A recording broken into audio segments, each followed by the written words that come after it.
మన ప్రభు అయిన యేసుక్రీస్తు పరిశుద్ధ నామములో ఈ పాడ్కాస్ట్ ద్వారా వాక్యం వింటున్న ప్రతి వారికి నా హృదయపూర్వకమైనటువంటి వందనాలు. దేవుడి మిమ్మును దీవించునుగాక.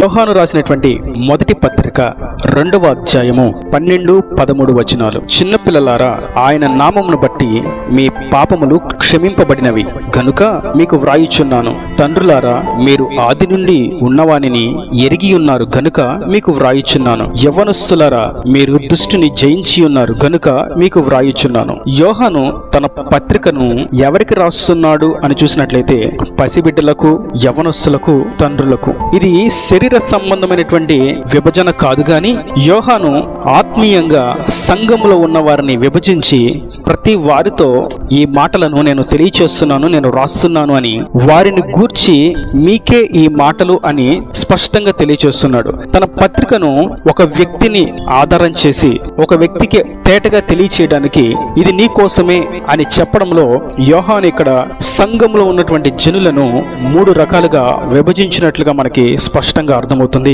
మరియు యోహాను కూడా సంఘంలో ఇట్టి వారు ఉన్నారని గుర్తించిన వాడుగా ఉన్నాడు. మనం జాగ్రత్తగా ఈ విషయాలను చూసినట్లయితే చిన్నపిల్లలారా అని అంటున్నాడు, యవనస్తులారా అని అంటున్నాడు, మరియు తండ్రులారా అని అంటున్నాడు.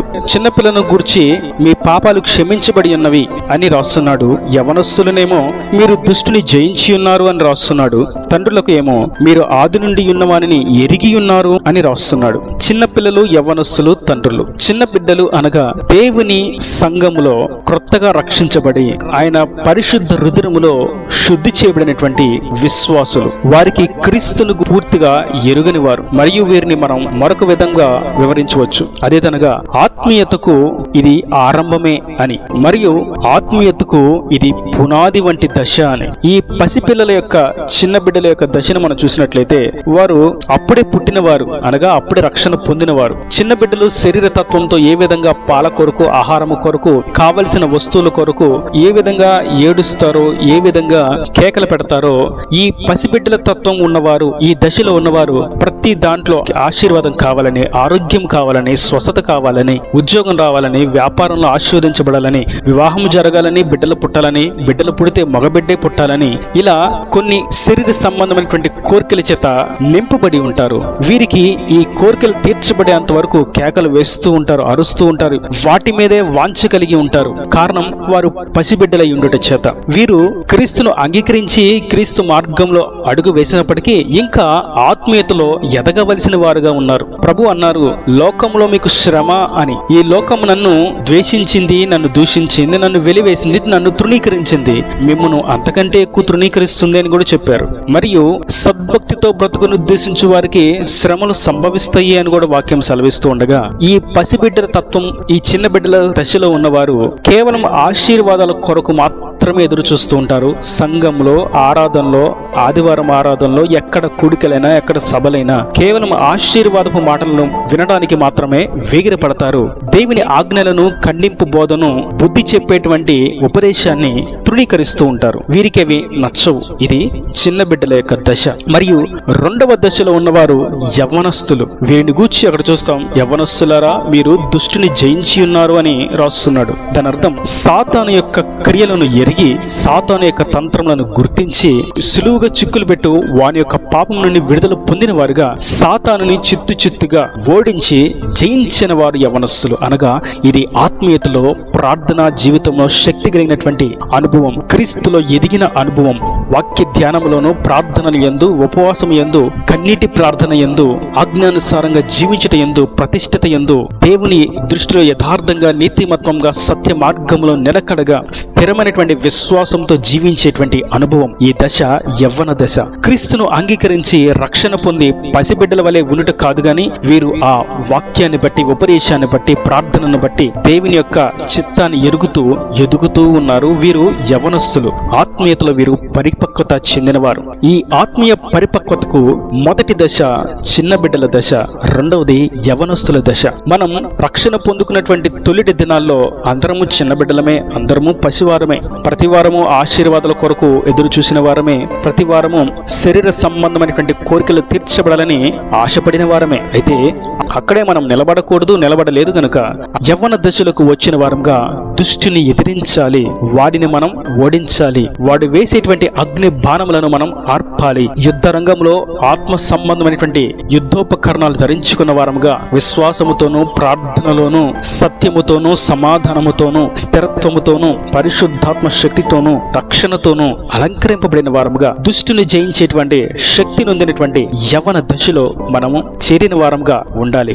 మరియు అంత మట్టుకి కాదు గాని యవన దశలోకి చేరి నేను మట్టుకు ఎదుగుతాను, నేను మట్టుకు సాతాను జయిస్తాను, నేను మట్టుకు బాగా ప్రార్థన చేసుకుంటాను, నేను మట్టుకు బాగా వాక్యాన్ని ధ్యానిస్తాను, నా మట్టుకు నేను క్రీస్తులో ఆనందిస్తాను అని ఆ దశలో మనం మిగిలిపోకూడదు. కానీ తండ్రుల యొక్క దశలకు మనము చేరాలని వాక్యం తేటగా తెలియజేస్తుంది. ఈ తండ్రులను గురించి మనం చూసినట్లయితే ఆత్మీయ తండ్రి, మనము కేవలం క్రీస్తు మార్గంలో రక్షించబడి నిలబడి దుష్టిని జయిస్తూ అక్కడే నిలిచిపోక ఇంకనూ రక్షణ లేకుండా లోకములో పాపములో పడి ఉన్నటువంటి రోత జీవితంలో ఉన్న వారిని సత్య మార్గంలోకి, జీవ మార్గములకి నడిపించే వారంగా, అనేకులను ఆత్మీయతలో ప్రోత్సాహపరిచే వారంగా, మంచి మాదిరికరమైనటువంటి జీవితముతో వాక్యం ఎరుగని వారికి వాక్యాన్ని తెలియచేస్తూ అన్ని విషయములలో ఆశ నిగ్రహం కలిగిన వారంగా అనేకులను జీవ మార్గంలో స్థిరపరిచేటువంటి ఆత్మీయ తండ్రులుగా మనం ఉండాలని పరిశుద్ధాత్ముడు నేడు మనకు తెలియచేస్తుండగా మనం ఆయన ఉపదేశమునకు చెవియొగ్గిన వారంగా, తల వంచిన వారంగా,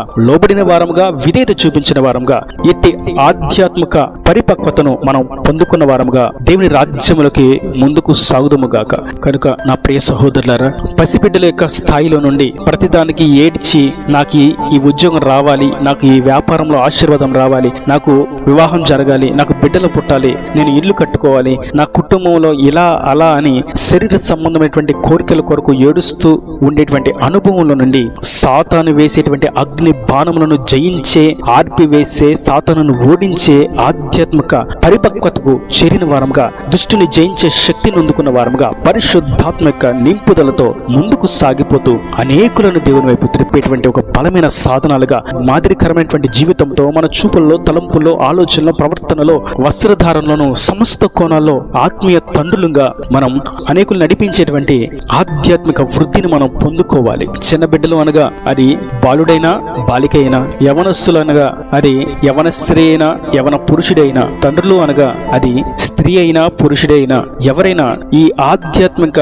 విభజనలో తండ్రుల యొక్క ఉన్నత స్థాయికి మనం చేరిన వారంగా అనేకులను దేవుని వైపుకు త్రిప్పేటువంటి సాధనాలుగా మనం మార్చబడుతూ దేవునికి మహిమార్థంగా ఈ ఆత్మీయ యాత్రలో మనం ముందుకు సాగుదాము. కనుక ఈ పత్రికలో ఉన్నటువంటి అమూల్యమైనటువంటి విషయాలను మనం గ్రహించిన వారంగా, చిన్న బిడ్డల దశలో ఉన్నామా లేదా యవ్వన దశలో ఉన్నామా లేదా తండ్రుల యొక్క దశలో ఉన్నామా అన్న సంగతిని మనల్ని మనం స్వీయ పరీక్ష చేసుకున్న బద్దులమై ఉన్నాము. ప్రేమించే విషయంలోను, క్షమించే విషయంలోను, పాపములను ఒప్పుకునే విషయంలోను, జయ జీవితమును పొందుకునే విషయంలోను, దేవుని చిత్తాన్ని సంపూర్ణంగా ఎరిగే విషయంలోను, దేవుని చిత్తానుసారంగా జీవించే విషయంలోను, దేవుని ఆజ్ఞానుసారంగా కుడి ఎడమలకు తొట్టిల్లిపోక స్థిరమైనటువంటి విశ్వాసము కలిగి ముందుకు సాగే విషయంలోను, దేవుని మీద కదలక చెదరక ఉండేటువంటి నిరీక్షణ కలిగిన వారమై ఉండుట విషయంలోను మనం ఈ అన్ని విషయములలో ఎదిగిన వారమై ఉంటూ అనేకులను ఈ సత్య మార్గం అని బోధించేటువంటి ఆధ్యాత్మిక పరిపక్వతకు చెందిన వారంగా ఉండి దేవుని రాజ్యానికి మనం వారసులము కావాలనే వాక్యం సెలవిస్తుండగా, మనము దేవుని రాజ్యానికి సంపూర్ణమైనటువంటి పరిపూర్ణమైనటువంటి ప్రవేశమును పొందుకునే నిమిత్తం ఈ ఆధ్యాత్మిక మరియు ఆత్మీయ పరిపక్వతను పొందుకొని దేవుని స్వరూపులకి మార్చబడాలి. మరియు ఈ పసిబిడ్డలను చూసినట్లయితే ఎక్కడ వీరికి శరీర సంబంధమైనటువంటి ఆశీర్వాదం దొరుకుతుందో అక్కడికే వీరు పరిగెడతారు. దేవుని వాక్య ఖడ్గము పాపాన్ని ఛేదిస్తూ ఉంటే వారికి నచ్చదు. కనుక వారికి కల్పనా కథలను, వాగ్దానపు మాటలను, ఆశీర్వచనములను, శరీరానికి సంబంధించినటువంటి సుఖమును కొరకు వేగిరి పడుతూ వెతుక్కుంటూ ఎదురు చూస్తూ ఆ మార్గంలోనే వారు సాగిపోతారు. కానీ ఇటు దశ దేవుని రాజ్యానికి వారసులుగా చేర్చలేదు. యవ్వన దశ దేవుని సంపూర్ణతకు స్థిరమైన కట్టడ కానే కాదు. ఆ దశలో నుండి మనం క్రీస్తు స్వరూపులకు మార్చబడిన వారంగా, ఆయన ఏ విధంగా నశించిపోతున్నటువంటి మనలను రక్షించాడు, పాప పాపము రొచ్చులో మరణించి చచ్చిన వారంగా ఉన్నటువంటి మనలను ఆయన జీవ వాక్యంతో ఏ విధంగా బ్రతికించాడో అట్టి విధముగా మనము క్రీస్తు వలె వెలుగుతూ నిజమైన వెలుగైనటువంటి ఆయనలో మనం వెలుగుతూ చీకటిలో ఉన్న వారికి వెలుగును చూపించేటువంటి నిజమైనటువంటి దేవుని పత్రికలముగా మార్చబడి ఆత్మీయ పరిపక్వతకు చేరిన వారముగా దేవుని రాజ్యమునకు వారసులమవుదుముగాక. ఈయన దేవుని మాటల ప్రతి వాని హృదయంలో నీరు కట్టి ఫలింపు చేయనుగాక. ఆమేన్. God bless you. తలలు వంచి కన్నులు మూసినట్లయితే మీ కొరకు చిన్న ప్రార్థన.